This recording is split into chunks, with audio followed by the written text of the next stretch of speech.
Alright, from a broadcasting house here on West Street in Sierra Leone's capital, Freetown. This is Primetime News on AYV television and radio. You're watching us on channel 33. You're also watching us on 399 on our international channel DSTV. We're also on radio on 101.7 frequency modulation. My names are Victor James. Let's start with tonight's headlines. Parliamentary Committee on Environment carries forensic examination for various factories across Freetown. We are now at the last point for today. Magistrate Brahma Jar sentences 1 to 5 years for air conditioner theft. And also tonight on Primetime News, SLPP's Secretary General debunks statement that the President will appoint the party's next flag bearer. The chairman said what he said. He didn't quote the president directly. Do you regret that he said that? Well, he should be regretting and not me. Those are the headlines. Now for the news in detail.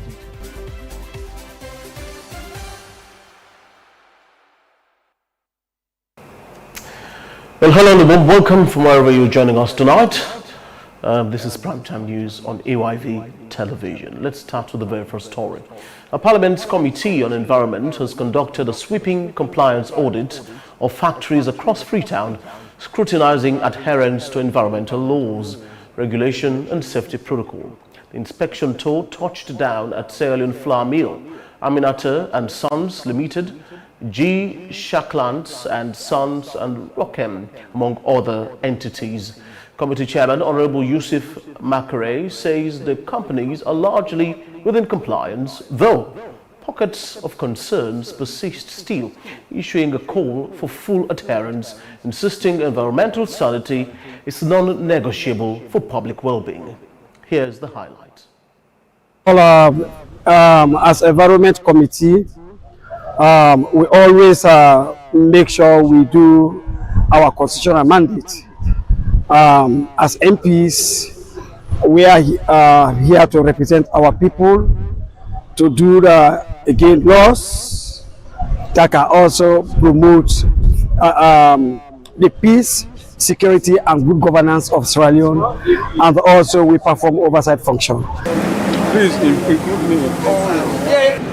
So there are always risk and impact, so we do regular risk identification. For flour, the key risk will be what? The dust, which is a challenge. So you see some of our workers during the time of milling, they will be wearing their mask because it's again good for them. And then sometimes in the mill, they will have their ear plugs. One of the challenges we have in this country is that even when you provide the necessary PPEs, you have to be constantly at the back of people to use them. Actually, give us the overview of operations regarding. We see relatively water to the bottom, oil to the top. And we continue processing automatically. Then you will see oil spill. We will also filter from here, and we have a bar that we control from this point. Because if we have enough oil and water, we do the filtering by opening the bar here and let the water flow.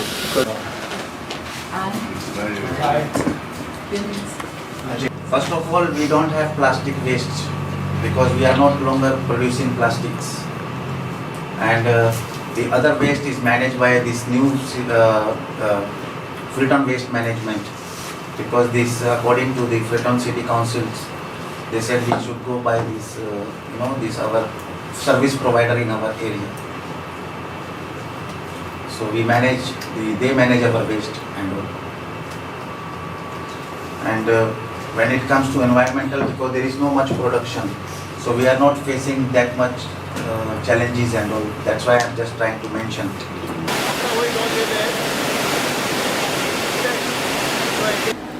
We can gladly go on account, pull on account, visit we, because as I can always say, nobody is perfect.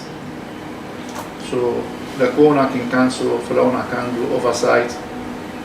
We can appreciate, Fulana see if there is any error at the factory, at the production site, so that we can go add value based on what you can see or what you can inspect against?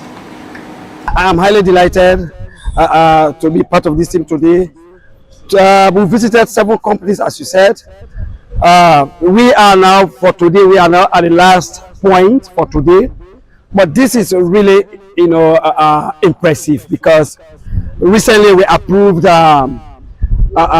this agreement. This is Roxanne. This is a new factory they are constructing, that deals with the production of cement. And this is a massive construction they are doing so that they can, catch up with the time and also what they said, in that agreement. And we have been here. The company is very good, very clean, and highly spacious. So we are here today to make sure we follow up, because during the debate, there are issues on environmental protections. Now, what seems like a fresh rift is surfacing within the top ranks of the Sierra Leone People's Party, as two of its most senior custodians publicly contradict one another over the party's electoral trajectory.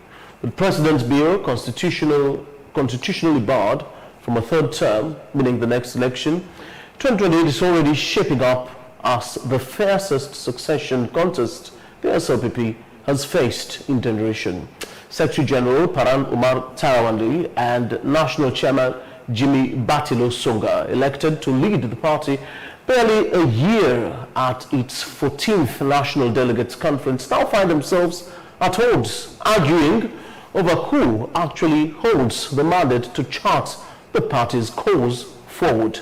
Let's now hear from our man, Mohamed Bakar Kamara, with this report.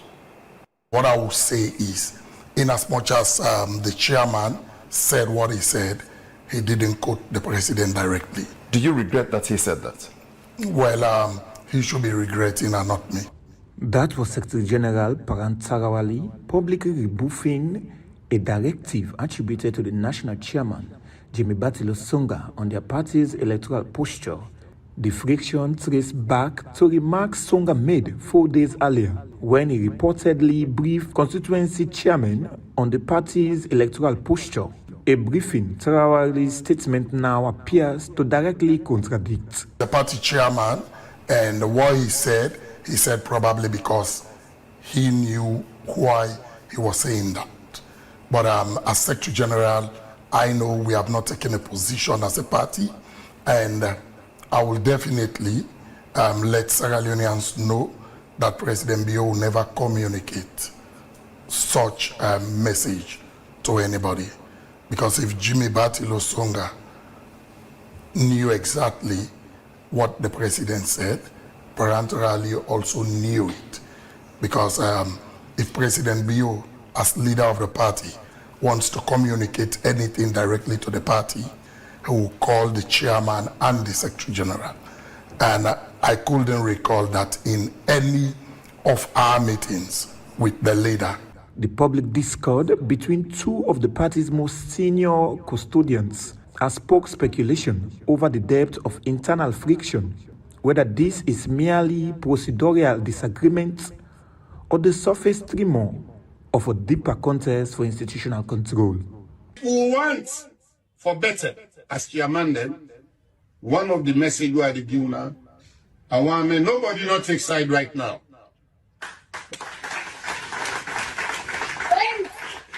Nobody not take side, but anybody go or talk to you about the ambition, now listen. Yeah? But when I know say we all get a central command. Article 60, 1, subsection 1B, verse 1A, clearly give the political leadership to one great person inside this party. When His Excellency the President, Julius Maada Bio. He say in the political leader of the party, now he give political direction.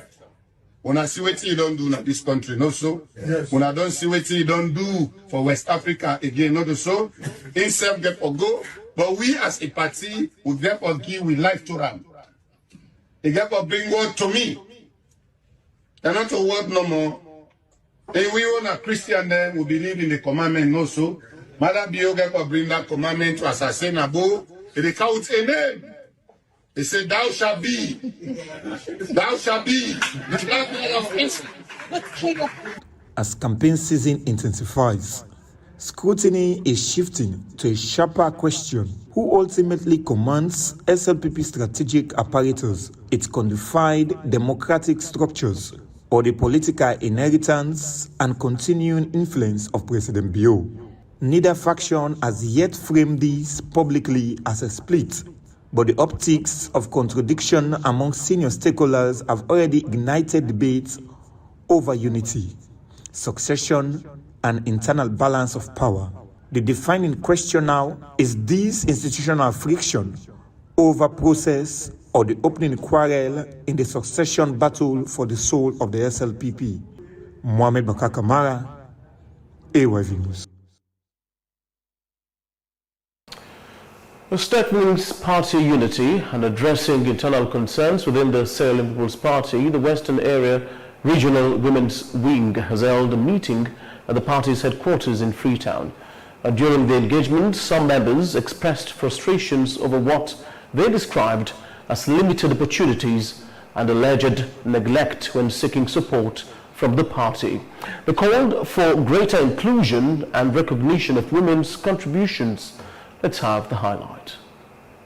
Les points dans l'opposition party. We don't work for SLG, they're not doing. We don't work for SLG, so we picking them. When are the future leaders tomorrow? They're not doing. We go back. We don't work for scholarship, so we picking them. So let them go learn. Let them make the conference. Obayanda, they're not one. If you not believe so, under President Bio, all who not complain the one that they talk so. President Bio, under the leadership of Jimmy Batilo Songa, he must say, Woyo!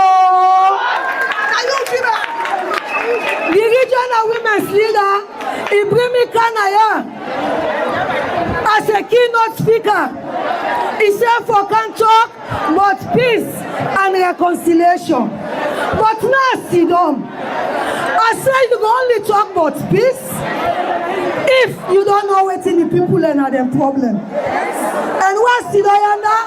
I don't hear you boku of una problem. I don't hear you all una concern. So no more can take band-aid or put up and tap so food.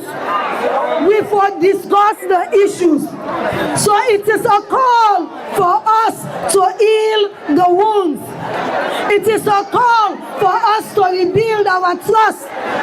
It is a call for us to strengthen the relationship. We also need to put aside all unnecessary differences and let us remind ourselves that we women, when we come together, we are going to do mightier, wonderful things.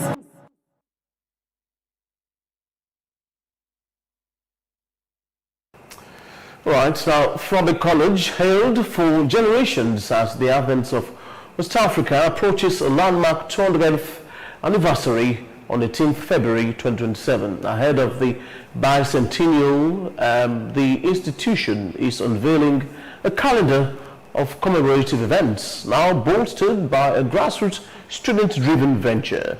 The bicentennial beach fiesta, conceived to amplify the administration's development agenda. There is an highlight for the launch. Come at a point where the bicentenary celebration made an official call to us as students. And we believe it is of essence for us to answer that call with all sincerity and with all hard work.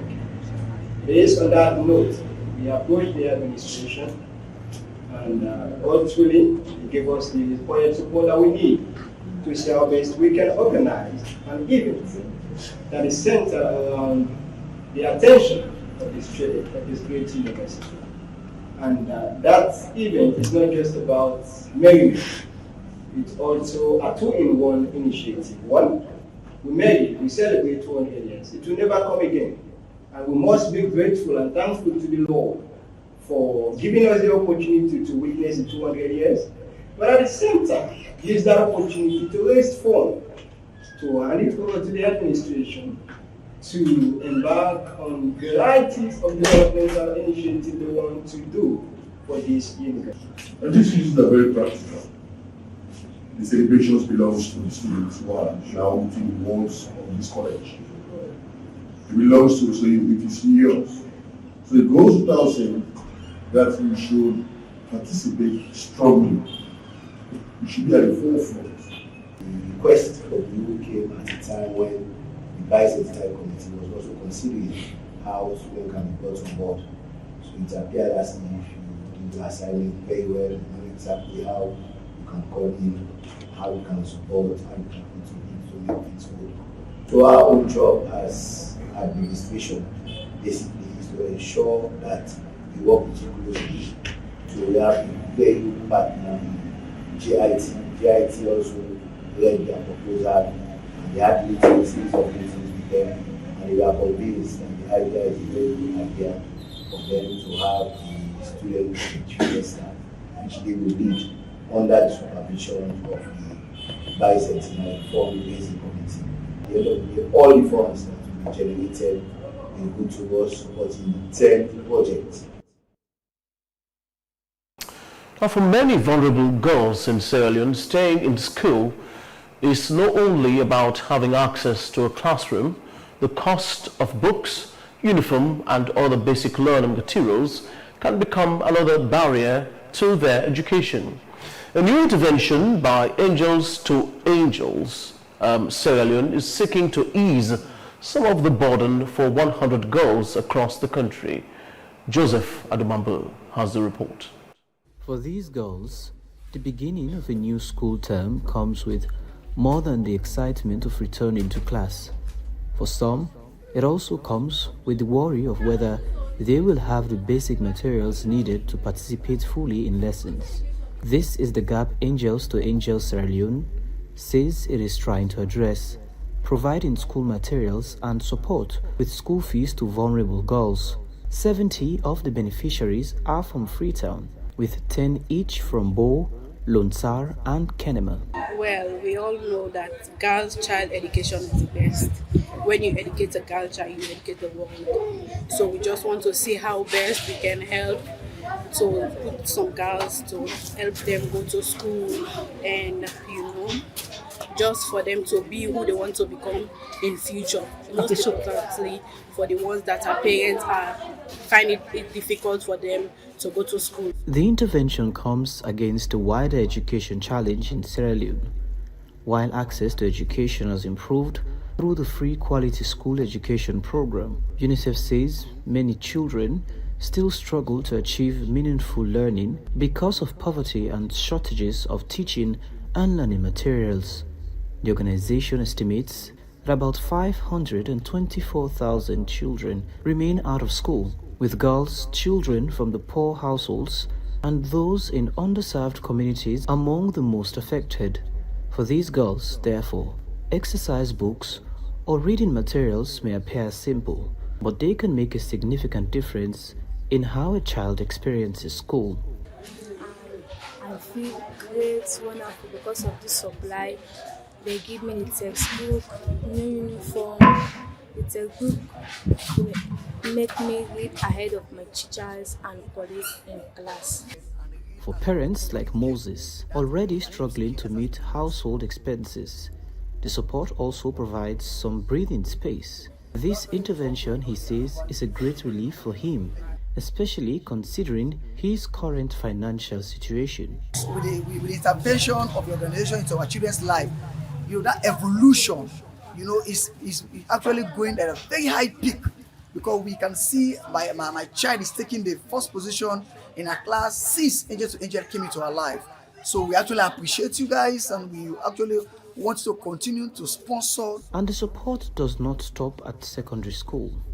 Angels to Angels says it also supports vulnerable young women at university, helping them remain on their educational path beyond secondary school.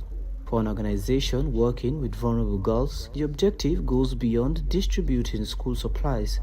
It is about removing one more obstacle between a girl and the education she needs to build a future. Joseph Adumambu, AYV News, Freetown. And now on Primetime News, Ibrahim Rahmadan Jallo is all set for court update tonight. An unemployed man, Mohammed Sissé, has been sentenced to 5 years imprisonment at the Male Correctional Center in Freetown after he pleaded guilty to a charge of larceny before Magistrate Mustapha Bremacha of Parembaur Court No. 1. Sissé was charged with larceny contrary to Section 2 of the Larceny Act 1916. According to the particulars of offense, between the 15th and the 16th of August 2026 at the main law court building on Siaka 7th Street, Freetown, Sissé stole 180,000 BTU Icona outdoor air conditioner unit valued at 19,000 new units and 118,000 BTU Sharp outdoor air conditioner unit also valued at 19,000 new units. The two air conditioner units with a combined value of 38,000 new units were the property of the judiciary of Sierra Leone. When the charges were read and explained to him, Sissé pleaded guilty. The prosecutor, Deputy Superintendent of Police, Eric Dean, told the court that the convict was not a first-time offender, noting that he was already serving a 1-month sentence. He therefore urged the court to impose a maximum sentence. The convict, who was not legally represented, pleaded with the court for mercy and leniency. In his sentencing remarks, Magistrate Mustapha Bremacha said he had considered the convict's plea for mercy but sentenced him to 5 years imprisonment at the Male Correctional Center in Freetown. Mohammed Sissé was subsequently remanded to serve his custodial sentence.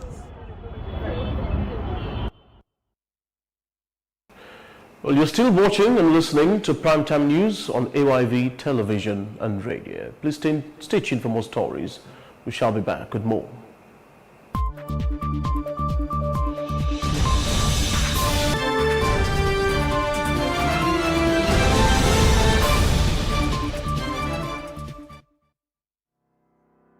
Do you know you can transfer money, buy airtime, and pay all your utility bills in just a minute?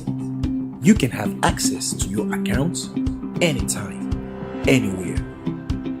Welcome to the world of fast and easy. GT Wall. With the GT Wall, you can transfer money from one GT Co account to another, pay utility bills, get account statements, get airtime, and check your balance. With GT Wall, you can buy Exa anytime, anywhere. You can go to App Store or Play Store on your iPhone and Android devices, download the app, and enjoy. GT Code. Wouldn't you rather bank with us?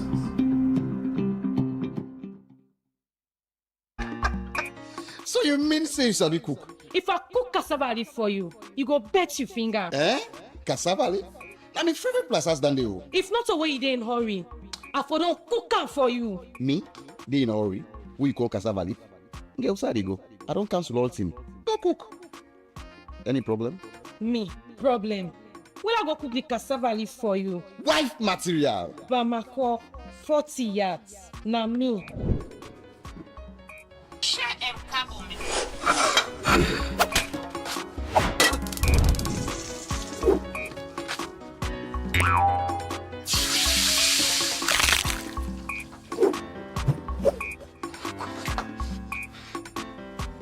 Hello, Aminata.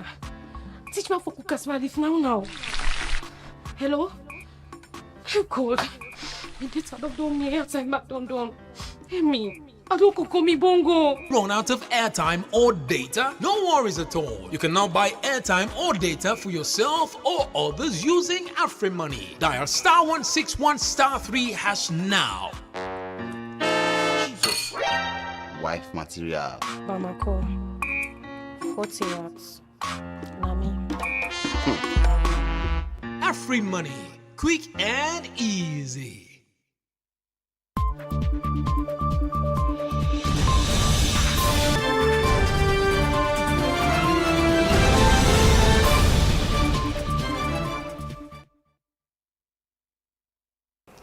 All right, welcome back. I am Victor Jones Steele, and this is AYV's Primetime News. Thank you so much indeed for joining us tonight, as always. Now, Sierra Leonean British comedian, content creator and disability advocate Fatima Timbo has revealed that she and her husband Alan Lazek are divorcing just 1 year after their wedding.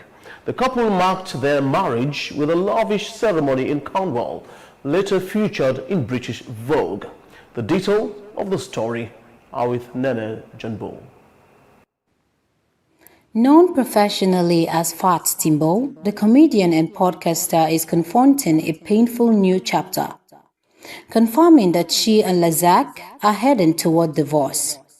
The pair had been together for 4 years before he proposed in May 2024.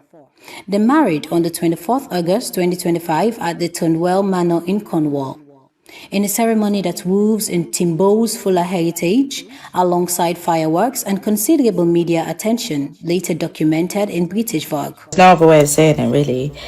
Me and Alan are getting a divorce, and this is one of the hardest times in my life ever, because I never thought a year after getting married I'd be getting a divorce. And let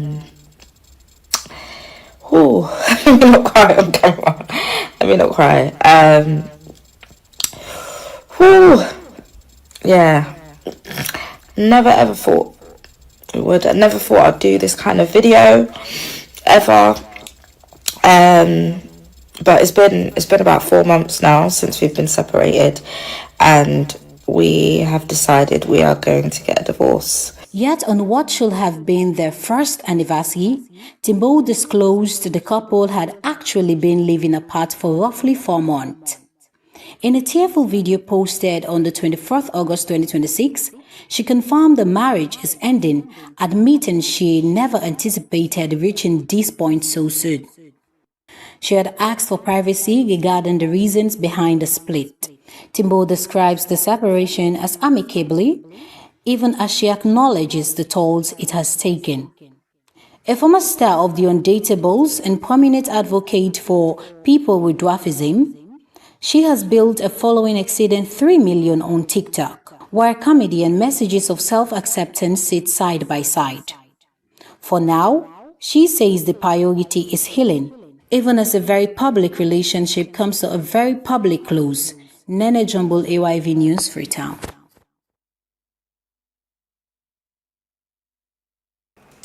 Well, AYV's Sport Desk's Sasol Monyumba joins me again tonight for the latest in sports. Good evening and welcome.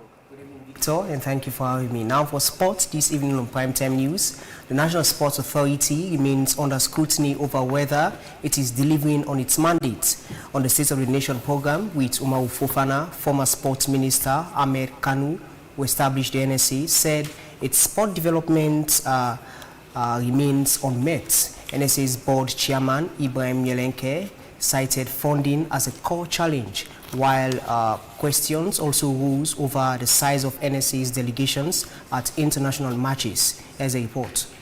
The National Sports Authority was established by an Act of Parliament to oversee and develop sporting disciplines across Sierra Leone. However, years after its inception, its effectiveness is still subject to ongoing scrutiny, with stakeholders divided over whether the authority constitutes a financial burden or serves as a genuine driver of sports development. The debate was reignited during the State of the Nation program, where former sports minister Ahmed Kanu reiterated that the original aim, sports development, remains unrealized. The envisaged rationale for establishing the National Sports Authority has not been met. Which is? The development of sports generally. Yeah. The rollout plan for the National Sports Authority would not have concluded until sometime in 2027, 2028, a 10-year rollout plan. And there is a recurrence of the very challenges that we wanted to address as an entity, as a sector. Namely, what do you think is still? Funding challenges, the management of sporting disciplines such that they become much more professionally managed. You still have what Ernest Kuruma termed during his term of office sonko in sport. We still have difficulties in producing the caliber of athletes, elite athletes that will bring us home medals and represent us adequately at multi-sports events, or generally make sports a sector that contributes to the national development agenda. Current NSA board chairman Ibrahim Nyelenke, who hold out the authority, acknowledged funding as the main obstacle, arguing the NSA could perform better with adequate resources and the establishment of a proposed basket fund. Omaro, the problem we have, I can tell you authoritatively, if only attention is being given to the authority by putting enough financial resources in the authority, believe me, the sky will be our limit. So what would you do with how much? This is the reason why we are trying to establish the basket fund. Only that's remedy the situation. The program also questioned the size of NSA delegations sent to international matches. Those who went to Glasgow from the NSA included the ED, the Deputy ED, Director of Participation, Director of Corporate Affairs, Director of Sporting Associations, Director of Communications, a Finance Officer, and you would have gone if not for what happened. That's my record. Yeah, sure. So why did they all go? And yeah, they have work to do. I've just said it here. Oh my God, is that normal? The call for greater transparency, accountability, and adequate support remained a concern. Sir Solomon Yumba, AYV Sports, Freetown. Now, SLFA President Babadi Kamara today paid a visit to Leon Stars home-based training camp as preparations intensify for the Total Energies 2027 Africa Cup of Nations qualifiers. During the visit, head coach Didier Gomez da Rosa briefed him on the players' development and the technical team's progress so far.